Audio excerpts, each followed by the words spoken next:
तो दोस्तों बाबा the explainer हाजिर है और आज मैं हाल ही में रिलीज हुई एक Bengali horror thriller fantasy film को एक्सप्लेन करूंगा जिसका नाम है देवी। फिल्म में हमें सुपर नेचुरल हॉरर एलिमेंट्स के साथ सोशल हॉरर एलिमेंट्स भी देखने को मिलते हैं। तो चलिए बिना किसी देरी के जल्दी से वीडियो स्टार्ट करते हैं। तो कहानी की शुरुआत में हमें कालबुनी नाम का एक जंगल दिखाया जाता है। कहते हैं कि यहाँ पर माया नाम की एक डाकनी रहती है, इसलिए रात के समय कोई भी इस जंगल से नहीं गुजरता। एक बार की बात है, पास के गांव के एक दंपत्ति होते हैं। उनकी बच्ची की तबीयत खराब हो जाती है, वो भी रात के समय। उसे तेज फीवर था। अब ऐसे में ये उसे डॉक्टर के पास लेकर जा रहे थे, लेकिन रास्ते में वो जंगल पड़ता था और माया डाकनी के बारे में ये भी सुने हुए थे, इसलिए डर रहे थे। जो आदमी होता है वो अपनी पत्नी से कहता है कि जल्दी जल्दी चलो, सुना है इस जंगल में माया डाकनी रहती है। उसकी पत्नी कहती कि हे भगवान डाकनी। उसका आदमी कहता कि सुनो, हनुमान चालीसा का जाप करते हुए आगे बढ़ो। अभी ये दोनों जाप ठीक से शुरू भी नहीं किए थे कि इतने में माया डाकनी वहां पर आ गई। वो आदमी तो भाई उसे देखते ही जाप छोड़कर भाग खड़ा हुआ, लेकिन उसकी पत्नी बच्ची के साथ वहीं रह गई। शौक के मारे भाग भी नहीं पाई बेचारी। जैसे उसके पैर वहीं जम गए हों, वो बस रोती रह गई कि छोड़ दो मुझे, जाने दो। लेकिन माया ने उस पर बिल्कुल भी दया नहीं दिखाई। अगले ही पल वो उस पर अटैक कर दी और सीन यहीं पर कट हो जाता है। अगले सीन में हम देखते हैं कि एक लड़की बहुत ही परेशान हालत में भाग रही होती है। उसके पीछे कुछ गुंडे पड़े हुए थे। वो लड़की उनसे दूर भागने की पूरी कोशिश करती है, लेकिन वो गुंडे उसे पकड़ ही लेते हैं और उसे उठाकर ले जाने लगते हैं। अब ये सब करते हुए कोई छुप कर उन्हें रिकॉर्ड भी कर रहा था और इस आदमी का नाम होता है सूरजो। अपने कैमरे में वो सब रिकॉर्ड करने के बाद वो अपना फोन निकालता है, लाइव चैट ओपन करता है और कहता है कि नमस्कार, मेरा नाम है सूरजो, आपका स्टिंग ऑपरेशन स्पेशलिस्ट। आप देख सकते हैं कि मैं अभी मुरागाछी के ईंट के भट्टे वाले एरिया के पास खड़ा हूँ। यहाँ मैं आपको बताना चाहता हूँ कि पिछले 1 साल से इस ईंट भट्टे के पास गर्ल ट्रैफिकिंग चल रही है।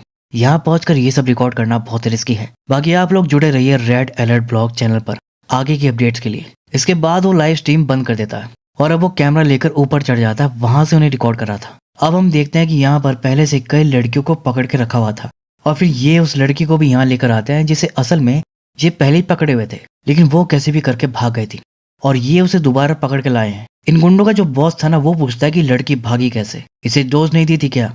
वो गुंडा कहता है कि दी थी बॉस, लगता है डोज कम रह गई। तो बॉस उसे और ड्रग देता है, ये ले और लगा दे इसको। फिर वो उस लड़की को डोज देने जाता है। तभी वो बॉस सूरजो को देख लेता है कि अरे ये कौन है ऊपर, पकड़ो रे उसको। सूरजो तुरंत भाग खड़ा होता है और गुंडे उसके पीछे पड़े थे। पकड़ लो साले को, बचना नहीं चाहिए। कि तभी वो जो गुंडा था ना, वो दूसरी तरफ से आकर सामने से उसके सर पर डंडा मार देता है। चोट की मार से सूरजो एकदम से बेसुध टाइप सा हो जाता है और वो पकड़ा जाता है। फिर ये लोग उससे कैमरा ले लेते हैं और उसका मेमोरी कार्ड भी निकाल लेते हैं। अब वो सब जो गुंडे थे ना, बॉस से पूछते हैं कि अब इसका क्या करें, मार दें इसको? वो कहता है कि नहीं नहीं, यहाँ नहीं, इसे कालबुनी जंगल लेकर चलते हैं, वहीं मारेंगे साले को। अब ये लोग बातें ही कर रहे थे कि तभी कोई झाड़ी में छुप कर इनको गुलेल से मारने लगता है। वो सब चौंक जाते हैं कि अरे गुलेल कौन मार रहा है, और सूरजो को वहीं छोड़कर भाग जाते हैं। इसके बाद झाड़ी से एक लड़की निकलती है जिसका नाम था देवी और ये सूरजो की बेटी थी। वो सूरजो को बचाई थी, लेकिन सूरजो उसे यहाँ देखकर नाराज हो जाता है कि अरे बेबी तुम यहाँ क्यों आई? वो उसे बेबी बुलाता था। वो उसे डांट रहा था कि तुम मेरी सुनती क्यों नहीं हो। देवी कहती कि पापा, एक तो मैंने आपकी लाइफ बचाई है और आप मुझे ही डांट रहे हो। ये कहते वो उसके हाथ खोल देती है। इतने में एक गुंडा वापस आकर देख लेता है और चिल्ला देता है, अरे मिल गया जो गुलेल मार रहा था, ये तो कोई बच्ची है, पकड़ लो दोनों को। जिस पर सूरजो देवी को लेकर तुरंत वहां से भागता है और अब सारे गुंडे उनके पीछे पड़े थे, लेकिन वो इन्हें चकमा देकर पत्थरों के पीछे छुप जाते हैं। गुंडे उन्हें नहीं देख पाते, वो आगे निकल जाते हैं और फिर सूरजो देवी को लेकर वहां से निकल जाता है। लेकिन घर पर सूरजो की माँ उसको डांटती है कि इतना रिस्क लेने की क्या जरूरत थी। लेकिन सूरजो का कहना था कि यही उसका काम है और वैसे भी वो खुद एक बेटी का बाप है और वो सब भी किसी की बेटी हैं और मैं उनके साथ तो गलत होने नहीं दूंगा। दूसरी तरफ हम माया डाकनी को देखते हैं, जो कि उस औरत को मारने के बाद उसकी बच्ची को भी मार दी थी और उसे अपने रिचुअल में आहुति दे दी थी। अभी तक वो 99 बच्चियों की आहुति दे चुकी थी और ये 100वीं बच्ची थी। उसके इस रिचुअल करने का पर्पस था दुनिया की सबसे शक्तिशाली डायन बनना। रिचुअल के पूरा होते ही वो बहुत ही शक्तिशाली पिशाच को समन करने में कामयाब हो जाती है और उससे कहती है कि उसने उसके लिए 100 बच्चियों की बलि दी है और अब वो बदले में उसे दुनिया की सबसे शक्तिशाली डायन बना दे। पिशाच उसे शक्तियां तो दे देता है, लेकिन साथ में ये भी बताता है कि तुझसे भी शक्तिशाली एक लड़की ने जन्म ले लिया है। वो लड़की तेरा काल बन के जन्मी है। 18 की उम्र में पहुंचकर वो तेरा अंत करने आएगी। तो शक्तियां देने के साथ साथ पिशाच ने उसे उसका फ्यूचर भी बता दिया था कि उसे किससे खतरा है। लेकिन माँ इस बात पर हंसने लगती है, कहती है कि इससे पहले कि वो मुझ तक पहुंचे, उससे पहले ही मैं उसे ढूंढ कर मार डालूंगी। दूसरी तरफ हम सूरजो को देखते हैं जो हाथ में मेमोरी कार्ड लेकर खुश हो रहा था, लेकिन उसकी मेमोरी कार्ड तो गुंडे निकाल कर डिस्ट्रॉय कर दिए थे। तो फिर ये कहाँ से आई? तो असल में सूरजो ने पहले रिकॉर्डिंग के बाद कार्ड बदल दिया था और उसको अपनी जेब में रख लिया था। तो सेकंड वाली फुटेज तो चली गई, लेकिन पहली वाली फुटेजेस उसके पास थी, जो कि काफी थी। बस फिर क्या था, सूरजो वो वीडियो अपने चैनल पर अपलोड कर देता है, जो कि वायरल हो जाता है। पब्लिक का गुस्सा पुलिस और प्रशासन पर फूटता है, मीडिया वाले भी इसे खूब उछालते हैं। इस तरह पब्लिक और मीडिया के दबाव के चलते पुलिस को उन गुंडों के खिलाफ एक्शन लेना पड़ता है और उन सभी पीड़ित लड़कियों को भी रेस्क्यू कर लिया जाता है। वो सब लड़कियां सूरजो को बहुत धन्यवाद देती हैं कि सूरजो दादा, आपका बहुत शुक्रिया, आप नहीं होते तो हम इस नरक जैसी जिंदगी से कभी आजाद नहीं हो पाते। ये जान और सुन सूरजो भी बहुत खुश होता है। अब इसके बाद हम देखते हैं कि सूरजो देवी को स्कूल से लेकर आ रहा था। तभी देवी बताती कि पापा स्कूल वाले पिकनिक लेकर जा रहे हैं, मुझे भी जाना है। लेकिन सूरजो मना कर देता है कि नहीं। वो कहती लेकिन पापा सब तो जा रहे हैं, फिर मैं क्यों नहीं। सूरजो कहता है कि सब लोग जा रहे होंगे लेकिन तुम नहीं जाओगी, बस मैंने कह दिया। लेकिन इस बात से देवी गुस्सा हो जाती है। स्ट्रेंजली स्कूटर बंद हो जाता है। सूरजो तुरंत उसे मनाने जाता है कि बेटा शांत हो जाओ, गुस्सा मत करो, और उसे पिज्जा खिलाने ले जाता है। तब वो शांत होती है। वहीं पर साइड में दो और लड़के भी खाना खा रहे थे। तभी एक गरीब औरत आकर उनसे खाना मांगने लगती है। कहती कि बेटा कुछ खाने को दे दो, रात से कुछ नहीं खाया, बहुत भूख लगी है। लेकिन ये कहता है बुढ़िया चलो भागो यहाँ से। वो कहती है बेटा ऐसे मत करो, मैं तुम्हारी माँ की उम्र की हूँ। लेकिन वो दोनों से भगाने लगते हैं कि सुना नहीं तुमने, चलो भागो यहाँ से बुढ़िया। लेकिन ये सब देखकर देवी को बहुत खराब लगता है। उसे उन दोनों पर बहुत गुस्सा आने लगता है। और यहाँ पर हमें पता चलता है कि देवी कोई नॉर्मल लड़की नहीं है। उसकी आंखें लाल लाल चमकने लगती है और उसके गुस्से से वहां उन दोनों के आसपास सब चीजें हिलने लगती हैं। वो लोग डर जाते हैं कि भाई ये सब क्या हो रहा है। लेकिन सूरजो समझ जाता है कि ये देवी कर रही है। वो कहता है कि बेटा शांत हो जाओ, शांत हो जाओ। लेकिन वो नहीं हो रही थी। तो ये तुरंत जाकर उस अम्मा को पैसे देता है कि लो अम्मा कुछ खा लेना, जिससे वो औरत खुश होकर उसे आशीर्वाद देने लगती है। और तब जो है देवी शांत हो जाती है और वो सब रुक जाता है। मतलब देवी के पास कुछ शक्तियां हैं जो तब एक्टिव होती हैं जब उसे गुस्सा आता है। सूरजो इस बारे में जानता है और इसीलिए वो इस बात का ध्यान रखता है कि देवी को गुस्सा ना आए, क्योंकि देवी अपनी शक्तियों को कंट्रोल करना नहीं जानती और इससे वो किसी को हार्म भी कर सकती है।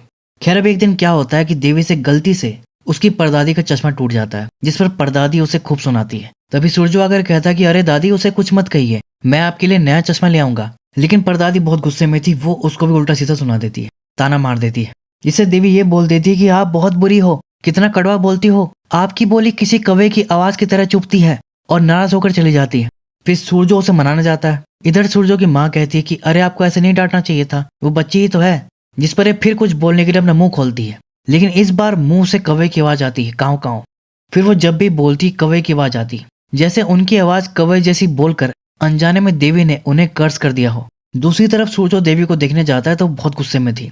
उसकी आंखें लाल लाल चमक रही थी और उसके आसपास सब चीजें हवा में फ्लोट कर रही थी। सूरजो ये देखकर घबरा जाता है कि ये तो बहुत गुस्से में है, पता नहीं क्या कर देगी। वो उसे तुरंत शांत करने की कोशिश करता है कि बेबी शांत हो जाओ, क्यों इतना गुस्सा कर रही हो। देवी कहती कि वो मुझसे ऐसे बात क्यों की, मुझे बहुत गुस्सा आ रहा है। सूरजो कहता है कि बेटा तुम्हें शांत करने के लिए अब मैं क्या करूं, तुम कैसे शांत होगी। अच्छा आइसक्रीम खाओगी, चॉकलेट वाली। लेकिन वो अभी भी गुस्सा थी। वो कहता है कि अच्छा वनीला वाली, अच्छा butterscotch. Butterscotch butterscotch का नाम सुनते ही देवी खुश हो जाती कि हाँ, और उसके शांत होते ही फिर सब पहले की तरह नॉर्मल हो जाता है। तब सूरजो जो है चैन की सांस लेता है। फिर इन सब के बाद हमें कई साल बाद की कहानी दिखाई जाती है, जहाँ पर देवी अब बड़ी हो चुकी थी। आज वो अपना 18वां जन्मदिन मना रही थी और सूरजो से कहती कि पापा आपने कहा था ना कि जब मैं 18 की हो जाऊंगी तो आप मुझे स्पेशल गिफ्ट देंगे, लाइए कहाँ है मेरा गिफ्ट। जिस पर वो उसे अपने साथ लेकर जाता है और शीशे के सामने खड़ा कर देता है। कहता है कि तुम अक्सर पूछती थी ना कि तुम्हारी माँ कैसी दिखती थी, तो अब देखो वो ऐसी दिखती थी, बिल्कुल तुम्हारी जैसी। देवी चौंककर कहती कि क्या सच में मैं माँ जैसी लगती हूँ। वो कहता है कि हाँ बिल्कुल सेम वैसे ही दिखती हो। ये जानकर देवी इमोशनल हो जाती है। सूरजो कहता है कि लाओ अब अपना हाथ दो, और वो एक रुद्राक्ष निकालता है। देवी पूछती है कि ये क्या है पापा। वो कहता है कि तुम्हारा गिफ्ट तुम्हारी माँ ने दिया था, कहा था कि जब तुम 18 की हो जाओगी तो ये गिफ्ट तुम्हें दे देना। और फिर वो उसे पहना देता है। ये कहते हुए कि बेटा ये तुम्हारी माँ की आखिरी निशानी है, इसे कभी खुद से अलग मत करना। दूसरी तरफ माया को भी अपनी काली शक्तियों से ये सूचना मिल जाती है कि देवी 18 की हो चुकी है और पिशाच के अकॉर्डिंग इसी एज में वो इसका अंत करेगी। इसीलिए माया अब देवी को खोजने के लिए और भी डेस्परेट हो जाती है। माया देवी को ढूंढने निकल गई थी। उसे एग्जैक्ट लोकेशन तो नहीं पता लग पाई थी, लेकिन उसे पता चल गया था कि वो इसी शहर में है। खैर अगले दिन देवी कॉलेज जा रही होती है। आज उसका पहला दिन था। सूरजो उसे छोड़ने जाता है। अब कॉलेज में भाई रैगिंग वैगिंग तो होती है, सीनियर्स लोग परेशान करते हैं, इसीलिए एंट्री से पहले ही वो बाहर ही समझाता है कि बेटा कुछ भी हो जाए गुस्सा मत करना। वैसे समय के साथ देवी अपने गुस्से को कंट्रोल करना सीख गई थी। वो प्रॉमिस करती कि मैं गुस्सा नहीं करूंगी। फिर देवी कॉलेज की तरफ जाती है तो बाहर उसे मीरा नाम की लड़की मिलती है। वो उससे बात करने लगती है और उनकी दोस्ती हो जाती है। वही अंदर कॉलेज के गेट पर एक लड़का हाथ में गुलाब लिए देवी को ही देख रहा था। और फिर देवी जैसे ही अपना पहला कदम कॉलेज में रखती है, उसके साथ छिछोर टाइप हरकत हो जाती है। वही लड़का गुलाब लेकर उसके पास आता है, कहता है कि मैं हूँ राहुल, और आई लव यू बोल देता है। सीधा प्रपोज कर देता है भाई। देवी शॉक्ड हो जाती है कि ये क्या हरकत हुई, आज मेरा कॉलेज में पहला दिन है और तुम ये सब कर रहे हो। इस पर राहुल धीरे से कहता है कि असल में मेरा भी कॉलेज में पहला दिन है, सीनियर्स मेरी रैगिंग ले रहे हैं, मैं बस उनका बताया हुआ टास्क कर रहा हूँ जिसमें किसी रैंडम लड़की को प्रपोज करना है और वो हाँ भी बोलनी चाहिए, प्लीज समझो और हाँ कर दो। देवी कहती है कि और अगर मैं ना कर दूं तो? राहुल कहता है तो फिर ये सीनियर्स मेरी बैंड बजा कर रख देंगे, प्लीज मान जाओ। देवी कहती है कि ये इंस्ट्रक्शन वो दिए हैं या तुम अपनी तरफ से बोल रहे हो? चलो ठीक है। वो गुलाब ले लेती है और लव यू टू बोलकर जाने लगती है। सीनियर्स ये सब देख रहे थे और फिर वो ताली बजाते हुए आगे आते हैं और यहाँ पर पता चलता है कि असल में वो राहुल से ये बोले थे कि जो लड़की उसे पसंद आएगी उसे प्रपोज करना है, ना कि कोई रैंडम लड़की को। ये सुनकर देवी राहुल से चिढ़ जाती है कि ये तो बहुत चालू लड़का है और वहां से चली जाती है। लेकिन राहुल भी उसके पीछे पीछे जाता है, उसे रोककर एक्सप्लेन करने लगता है कि वो लोग झूठ बोल रहे हैं। देवी कहती है कि देखो मुझे इससे कोई मतलब नहीं है कि वो झूठ बोल रहे हैं या तुम, अब जाओ यहाँ से। लेकिन राहुल देवी के बिल्कुल पीछे पड़ गया था। लिटरली क्लास में वो उसकी पीछे वाली सीट पर ही बैठा था और अभी भी ट्राई मारने में लगा हुआ था।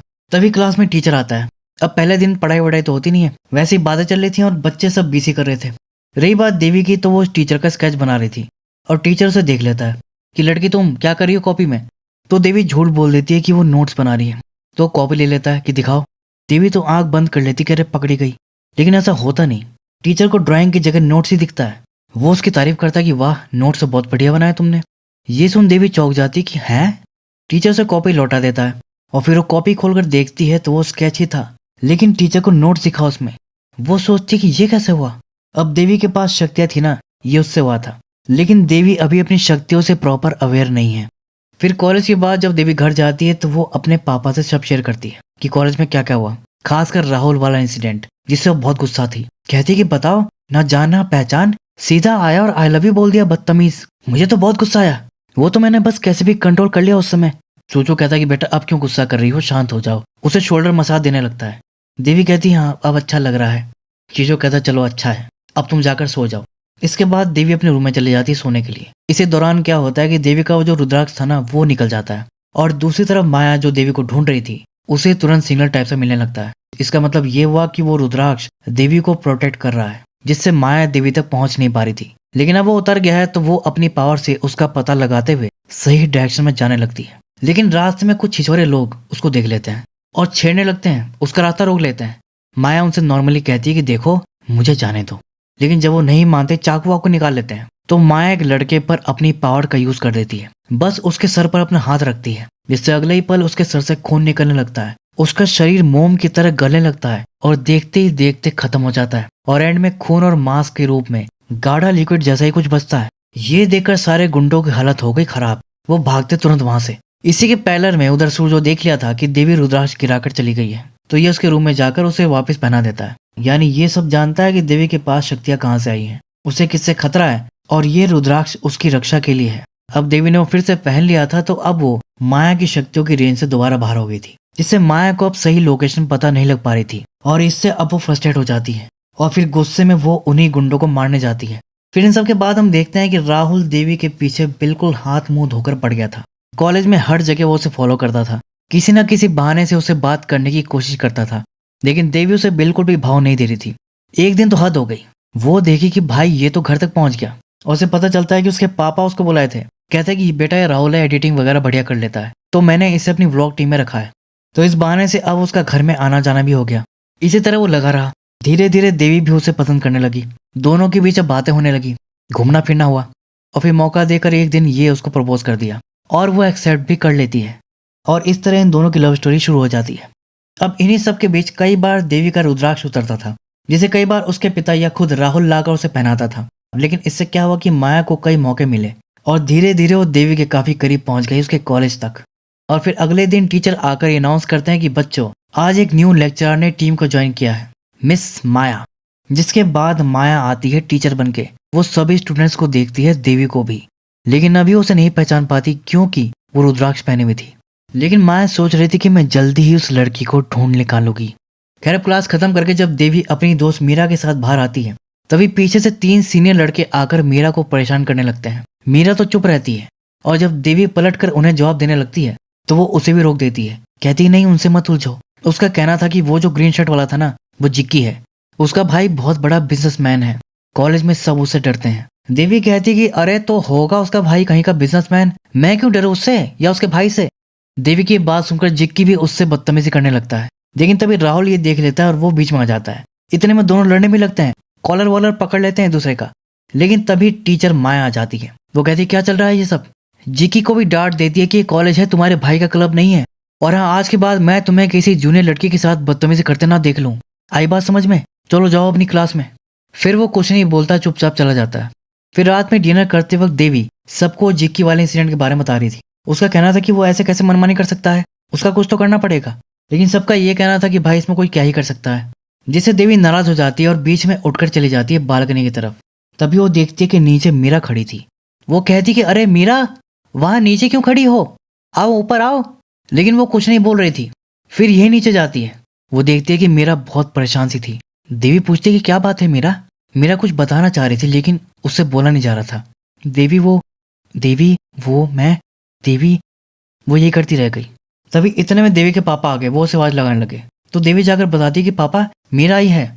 तभी वो पलटती है तो मीरा नहीं थी। कहती है अरे कहाँ चली गई, अभी तो यही थी। उसके डैड कहते हैं कि जाओ तुम अंदर जाओ। ये सोच में पड़ जाती है कि आखिर वो क्या बताना चाह रही थी, चली क्यों गई। फिर अगले दिन जब ये कॉलेज जाती है तो वहां पुलिस आ रखी थी, पूरी भीड़ भाड़ लगी थी। ये सोचती कि आखिर हुआ क्या यहाँ पर। फिर जब वो उनके बीच से निकलकर आगे आकर देखती है तो उसके पैरों तले जमीन खिसक जाती है। सामने मीरा की लाश पड़ी थी। तभी राहुल आता है। वो पूछती है कि ये सब कैसे हुआ। वो बताता है कि सुसाइड कर लिया उसने, कल रात वो हॉस्टल की छत से कूद गई।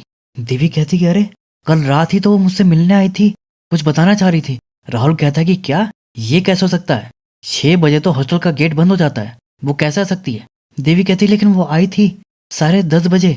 राहुल कहता है लेकिन हादसा तो 10 बजे हुआ है, तो वो 10:30 बजे तुमसे मिलने कैसे आ सकती है, क्या बोल रही हो यार तुम। देवी को अब कुछ समझ नहीं आ रहा था।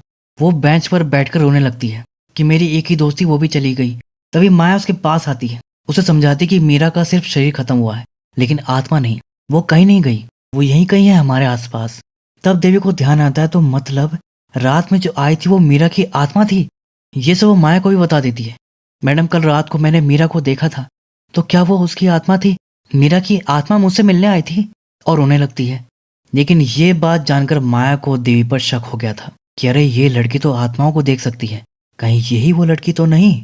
फिर रात के समय जब देवी घर लौट रही थी तो मीरा का भूत उसे फिर दिखाई देने लगता है। वो डरकर भागने लगती है, लेकिन वो जहां भी जाती मीरा उसके सामने आ जाती। वो कहती कि देवी मेरी बात सुनो, मुझसे डरो मत। देवी कहती कि तुम मुझसे क्या चाहती हो। इस पर मीरा उसे बहुत ही शॉकिंग बात बताती है कि उसने सुसाइड नहीं किया है बल्कि उसका खून हुआ है। देवी शॉक्ड हो जाती कि क्या, किसने मारा तुम्हें। तो ये बताती है कि उसके कातिल का नाम है जिक्की। असल में जिक्की शुरू से ही मीरा को परेशान करता था। उस रात भी वो उसको बुलाया था और ये चली गई, क्योंकि मना इससे होती नहीं थी, वो डरती थी, इसी बात को फायदा उठा रहा था। उस रात भी वो उसको परेशान किया, दारू पीने के लिए बोला लेकिन ये मना कर दी कि मैं नहीं पीती, जिस पर वो जबरदस्ती उसे पिलाने लगा। अब मीरा का सब्र का बांध टूट गया। ये पलट के उसे थप्पड़ मार दी, जिससे जिक्की को गुस्सा आ गया और मीरा को इतनी जोर का लात मारा कि वो बेचारी वहीं से नीचे गिर गई और इस तरह उसकी मौत हो गई। देवी पूछती कि क्या ये तुमने किसी और को भी बताया है। वो कहती कि नहीं, क्योंकि सिर्फ तुम ही मुझे देख और सुन सकती हो, और इसीलिए जब ये पिछली बार आई थी तो इतनी घबराई हुई थी। जब उसे रियलाइज हुआ कि मैं मर चुकी हूँ, एक आत्मा हूँ, कोई मुझे देख और सुन नहीं पा रहा। आखिर वो देवी के पास आई और देवी ने उसे देख लिया, मतलब देवी उसे देख और सुन सकती थी, इसलिए वो चाहती है कि अब वो उसे इंसाफ दिलवाए। देवी के लिए ये सब बहुत शॉकिंग था। अगले दिन वो अपने डैड से बात करती है। पहले पूछती है कि आप भूतों और आत्माओं पर बिलीव करते हैं। वो कहता कि हाँ करता हूँ, लेकिन किसी को बताना मत। देवी कहती कि क्यों। वो कहता है क्योंकि हर कोई नहीं मानता, लोग मजाक बनाएंगे, जिसके साथ होता है वही जानता है। देवी कहती कि कल रात मेरे साथ भी हुआ है, और पूरी बात बता देती है मीरा वाली, और ये भी कि अब वो मीरा को इंसाफ दिलवाना चाहती है। तो सपोर्ट दिखाते हुए उसके डैड भी कहते हैं इस लड़ाई में मैं भी तेरे साथ हूँ। बस फिर क्या था। कॉलेज जाकर वो सारे स्टूडेंट से बात करती है, कहती कि मैं जानती हूँ कि मीरा ने सुसाइड नहीं किया है, उसकी हत्या हुई है, और किसने किया है ये भी जानती हूँ, और आप लोग भी ये सब अच्छी तरह जानते हैं, लेकिन सब डर के मारे चुप रहते हैं, कोई आगे नहीं आता।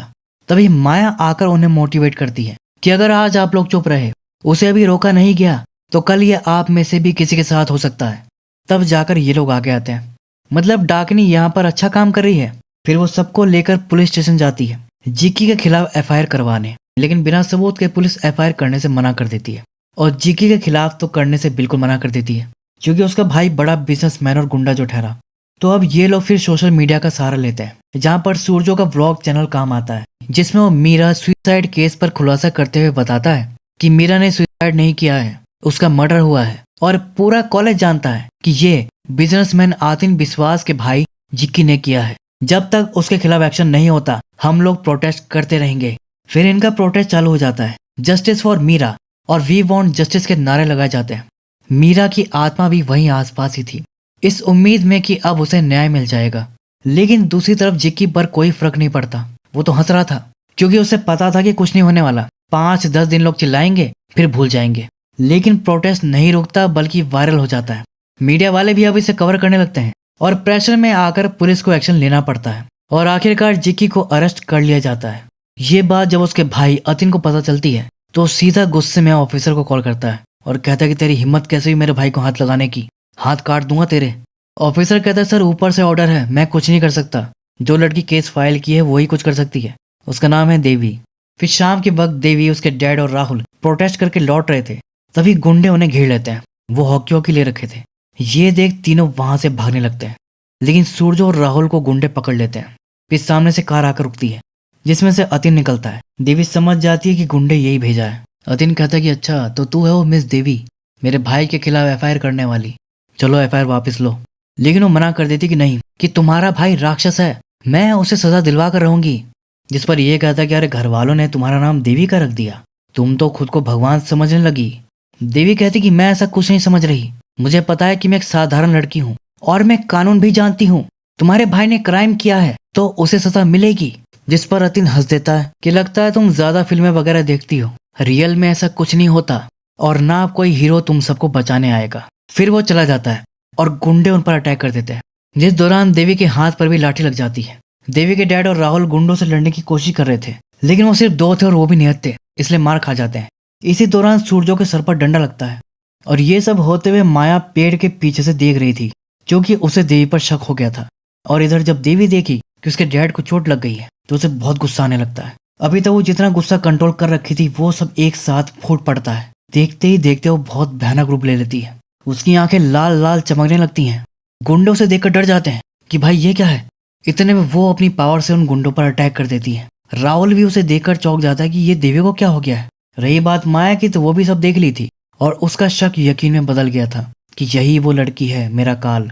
इसी बात का पता लगाने के लिए वो इतनी अच्छी बनने का नाटक कर रही थी। देवी को जिक्की के खिलाफ लड़ने के लिए सपोर्ट कर रही थी। उसे पता था कि इसके कॉन्सिक्वेंसेस खतरनाक होंगे और ऐसी सिचुएशन में देवी क्या करती है उसको ये देखना था और वो देख ली। खैर इन सब के बाद जब देवी शांत होती है, नॉर्मल होती है, तो उसे भी समझ में आ गया था कि मैं नॉर्मल लड़की नहीं हूँ, मुझ में कुछ तो शक्ति है। वो अपने डैड से बात करती कि आखिर कल क्या हुआ था मेरे साथ। ऐसा लग रहा था कि मानो पूरी बॉडी में बिजली से दौड़ रही हो। लेकिन सूरजो को देखकर लग रहा था कि उसे कोई हैरानी नहीं हुई, उल्टा वो उसकी बातें सुनकर इग्नोर कर रहा था, जिससे देवी समझ जाती कि वो सब जानता है लेकिन छुपा रहा है। फिर वो उसे पूछने लगती है, प्रेशर डालती है कि बताइए पापा सच्चाई क्या है, आखिर क्या हूं मैं, मुझ में ये शक्तियां कहाँ से आई। सूरजो कहता है कि तुम्हें सच जानना है ना, तो ठीक है सुनो। देवी सच ये है कि तुम्हारी माँ मोनीमाला कोई इंसान नहीं थी, वो एक प्रेतिनी थी। मैंने एक प्रेतिनी से शादी की थी। वो बताता है कि मोनीमाला से उसकी मुलाकात एक जंगल में हुई थी। सालों से प्यार की तलाश में वो भटक रही थी। सूरजो को उससे प्यार हो गया, वो उसे अपना लिया और उससे शादी करके घर ले आया। लेकिन वो भूत थी ना, तो उसकी कुछ लिमिटेशंस थी। वो सूरजो को संतान सुख नहीं दे सकती थी। सूरजो फिर भी खुश था, लेकिन वो खुश नहीं थी और फिर वो दुखी होकर अपने प्रेत लोक में चली गई, जिससे सूरजो यहाँ अकेला पड़ गया। वो दुखी रहने लगा। लेकिन तभी एक दिन अचानक मोनी लौट कर आई, वो भी फिजिकल फॉर्म में किसी इंसान की तरह। फिर ये दोनों खुशी खुशी साथ रहने लगे और इसके बाद देवी का जन्म हुआ। आखिरकार मोनी को माँ बनने का सुख भी मिल गया। सूरजो भी बहुत खुश था, उसकी फैमिली जो कंप्लीट हो गई थी। लेकिन उसकी ये खुशी ज्यादा दिन तक नहीं रही, क्योंकि मोनी को देवी शक्तियों से जो फिजिकल फॉर्म मिला था जिससे वो माँ बन पाई, इसकी एक शर्त थी कि माँ बनने के बाद उसे पृथ्वीलोक का पूरी तरह त्याग करना पड़ेगा और उसे हमेशा प्रेत लोक में रहना पड़ेगा। इसी शर्त को पूरा करते हुए फिर वो देवी को सूरजो को सौंप दी और उसे वो रुद्राक्ष देकर बताई कि 18 की होने पर वो उसे पहना दे। और फिर इसके बाद वो प्रेत लोक में चली गई। अब ये बात जानकर कि देवी की माँ उसे जन्म देने के लिए इतना बड़ा सेक्रीफाइस दी है तो बहुत रोती है। वो अपनी माँ से बस एक बार मिलना चाहती थी, लेकिन ये पॉसिबल नहीं था। खैर कुछ समय के बाद देवी राहुल से मिलने जाती है। उसको तो नहीं बताती अपनी माँ की कहानी कि वो प्रीतिनी थी, इसलिए उसके पास पावर्स है। बस ये कहती है कि मेरे पास कुछ शक्तियां हैं जिसके बारे में मैं भी नहीं जानती थी। तो राहुल अब क्या समझता कि एक लड़की जिसके पास पावर्स है तो वो तो कोई सुपर हीरो हुई। वो देवी को सुपर हीरो बताता है कि तुम तो कोई सुपर हीरो हो, एक्समैन टाइप। देवी कहती हाँ ऐसा तुम कह सकते हो। फिर इसके बाद हम देखते हैं कि देवी बस में ट्रेवल कर रही थी और माया उसे फॉलो कर रही थी। पीछे वाली सीट से निकलकर वो उसे देखती है और यहाँ हमें उसका असली भयानक रूप देखने को मिलता है। लेकिन देवी के पास भी शक्तियां थी, उसे कुछ आभास हो जाता है। वो पलटती है देखने के लिए, लेकिन इतने में डाकनी छुप जाती है, एकदम से गायब हो जाती है। लेकिन फिर दूसरे ही पल वो देवी के पीछे वाली सीट से निकलती है उसे मारने के लिए, अपनी पावर्स का उस पर यूज करती है। लेकिन देवी ने तो रुद्राक्ष पहना हुआ था, तो उसके चारों तरफ सुरक्षा घेरा बना हुआ था, तो इसकी पावर उस घेरे से टकराकर वापस लौट जाती है। ये चौंक जाती है कि ये क्या हुआ। इतने में देवी फिर पीछे पलटती है तो ये तुरंत गायब हो जाती है, क्योंकि वो जानती है कि देवी मेरा अंत कर सकती है, इसीलिए उस पर छुपकर अटैक कर रही थी बिना उसके पता लगे। अब वो क्या करती है कि सीधा अटैक नहीं करती बल्कि करवाती है। वो एक नारियल वाले को पजस कर लेती है और उससे देवी पर हंसिया फिकवा देती है, लेकिन हंसिया भी घेरे से टकराकर लौट जाता है और इन सबसे अनजान देवी अपना आगे चल देती है। सामने से गाड़ी वाला आ रहा था तो माया क्या करती है, अब वो उस गाड़ी वाले को पजस कर लेती है। वो देवी पर गाड़ी चढ़ाने आता है, लेकिन तभी बीच में एक दीवार टाइप से आ जाती है और उसका पोजीशन भी टूट जाता है। इस आदमी को होश आता है तो वो घबरा जाता है, क्योंकि वो ऑलमोस्ट देवी पर गाड़ी चढ़ा ही दिया था। वो डर जाता है और तुरंत निकलकर माफी मांगने लगता है। इतने में कुछ लोग उसे मारने भी आ जाते हैं, लेकिन देवी ने रोक देती है कि अरे इन्हें छोड़ दीजिए, जाने दीजिए इन्हें। और फिर इसके बाद वो अपने घर पहुंच जाती है, लेकिन उसके पीछे डाकनी पड़ गई थी। वो यहाँ भी आ जाती है। अब तक तो समझ गई थी कि कोई शक्ति है जो देवी को प्रोटेक्ट कर रही है, इसका पता लगाना पड़ेगा। और अब वो क्या करती है कि टीचर के रूप में उसके घर जाती है। देवी तो उसे देखकर खुश हो रही थी कि अरे मैडम आप, और बताइए कैसे आना हुआ। माया कहती कि मुझे पता चला है कि आपके घर में एक रूम रेंट के लिए अवेलेबल है, क्या मुझे वो रूम मिल सकता है? मैं रेंट भी दूंगी। वो लोग तो कहते हैं अरे आप इसे अपना घर ही समझिए, हम आपसे रेंट नहीं लेंगे। माया कहती है लेकिन मैं ऐसे नहीं रहूंगी, रेंट तो मैं दूंगी। वो लोग मान जाते हैं कि चलिए ठीक है। फिर देवी उसे अपना घर दिखाने लगती है। सबसे पहले वो अपना रूम दिखाती है। इसी बीच माया बहाने से पानी मांगती है। देवी पानी लेने जाती है और फिर ये यहाँ पता लगाने लगती है कि आखिर वो कौन सी शक्ति है जो देवी को प्रोटेक्ट कर रही है, लेकिन वो कुछ नहीं जान पाती। इतने में देवी पानी लेकर भी आ जाती है। फिर पानी पीकर वो जाने लगती है, कहती कि मैं शाम को अपना सामान लेकर आऊंगी, और फिर चली जाती है। इसके बाद शाम को वो यहीं शिफ्ट हो जाती है। देवी को बिल्कुल भी आइडिया नहीं था कि उसकी जानी दुश्मन उसी के घर में रह रही है किराएदार बनकर। अभी वो अपने सूटकेस में से कपड़े निकाल रही थी और बहाने से देवी को कहती है कि बेटा जरा पंखा ऑन कर देना। देवी पंखा ऑन करने जाती है और ये चुपके से अपनी पावर से बोर्ड में कुछ कर देती है, जिससे देवी उसे छुए तो करंट खाकर मर जाए। लेकिन देवी को कुछ नहीं होता। वो रुद्राक्ष उसे फिर प्रोटेक्ट कर लेता है। यहीं पर माया रुद्राक्ष को चमकते हुए देख लेती है और अब वो समझ जाती कि तो ये है जो तुझे माया डाकनी से बचा रहा है। फिर रात में जब देवी सो रही थी तो ये चुपके से उसके रूम में जाती है, सोते हुए उस पर अटैक करती है। अब वो भले ही सो रही थी लेकिन रुद्राक्ष अभी भी काम कर रहा था। इसकी शक्तियां वापस पलट जाती है और देवी को फिर कुछ नहीं होता। फिर ये निराश होकर रूम से बाहर आ जाती है, लेकिन सूरजो भाई उसे अब देख लिया था। वो कहता है कि अब रात में इस समय यहाँ क्या कर रही है। तो ये बहाना बनाने लगती है कि नई जगह है ना, तो मुझे यहाँ नींद नहीं आ रही थी, इसलिए बस यूं ही टहल रही थी। सूरजो कहता कि नहीं, यूं ही तो नहीं। उसे शक हो गया था। कहता है कि बताओ क्यों आए हो इस घर में, क्या चाहती हो, क्या है तुम्हारा असली रूप। इस पर पहले तो हंसती है और फिर उसे अपना असली रूप दिखाती है, एकदम भयानक। बस इसके बाद सूरजो जो है गायब हो जाता है। अगले दिन सब उसे घर में ढूंढ रहे थे। देवी बहुत परेशान थी कि पापा कहाँ चले गए बिना बताए, ऐसे तो कभी नहीं करते थे। फिर इन्हें पता चलता है कि माया मैडम भी गायब है और दोनों में से किसी का कुछ पता नहीं चल रहा था। देवी को अब कुछ समझ नहीं आ रहा था, वो बस रोए जा रही थी, जिस पर राहुल फिर उसे संभालता है। ऐसे ही रात हो जाती है। तभी अचानक मीरा आती है। देवी उठकर देखती कि मीरा तुम, और उससे बात करने जाती है। क्या हुआ मीरा, फिर कुछ बताना चाहती हो?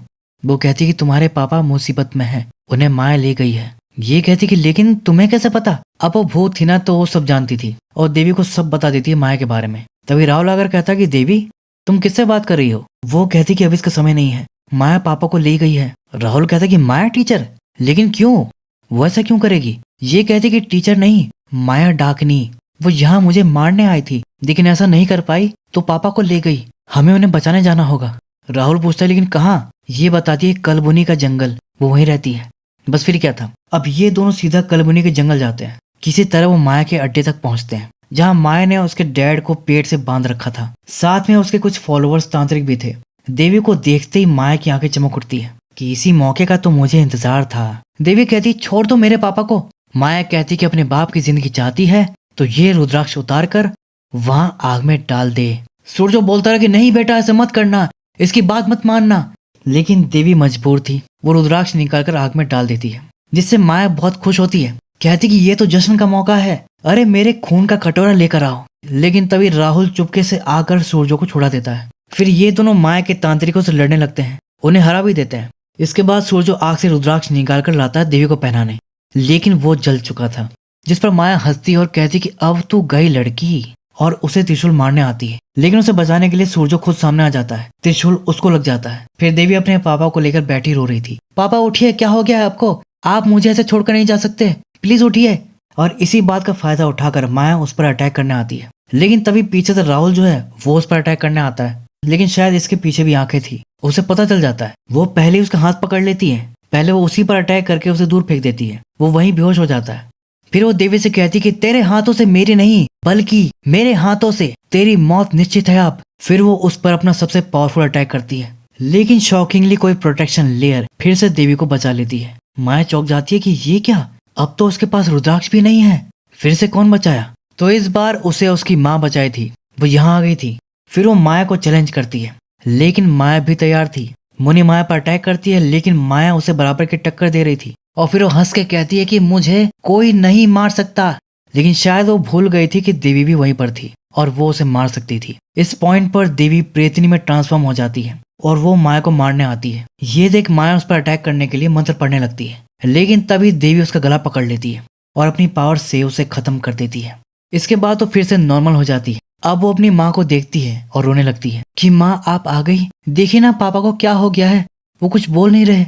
जिस पर मोनी अपनी पावर से उसे ठीक कर देती है। वो उठकर बैठ जाता है। देवी उसे बताती कि पापा देखिए माँ वापस आ गई। सूरजो भी खुश हो जाता है कि मोनी तुम आ गई। मोनी का कहना था कि ये देवी के अच्छे कर्म और उसकी तपस्या की शक्ति मुझे यहाँ ले आई। देवी कहती कि माँ अब आप हमें छोड़कर मत जाना, यही रहिए हमारे साथ।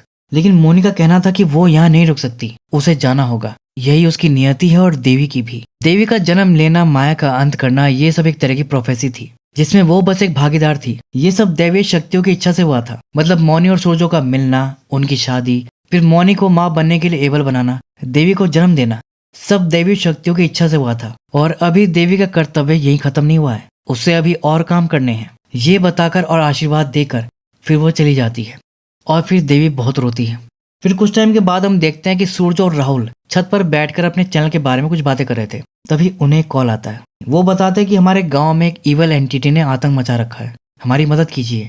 और देवी ने भी ये सब सुन लिया था। हम देखते हैं कि देवी अब सुपर गर्ल की तरह हवा में लेविटेट कर रही थी। वो अपनी शक्तियों को पहचान गई थी और उसे यूज करना भी सीख गई थी, जिसकी मदद से वो माया जैसे और इवल फोर्सेस से लड़ेगी, लोगों को बचाएगी किसी सुपर हीरो की तरह। और यहीं पर ये मूवी एंड हो जाती है। तो मतलब भाई Bengali dark fantasy super hero universe की भी शुरुआत हो गई। बाकी अगर आपको इस फिल्म की कहानी और एक्सप्लेनेशन पसंद आई है तो वीडियो को लाइक और हाइप जरूर कर दीजिएगा।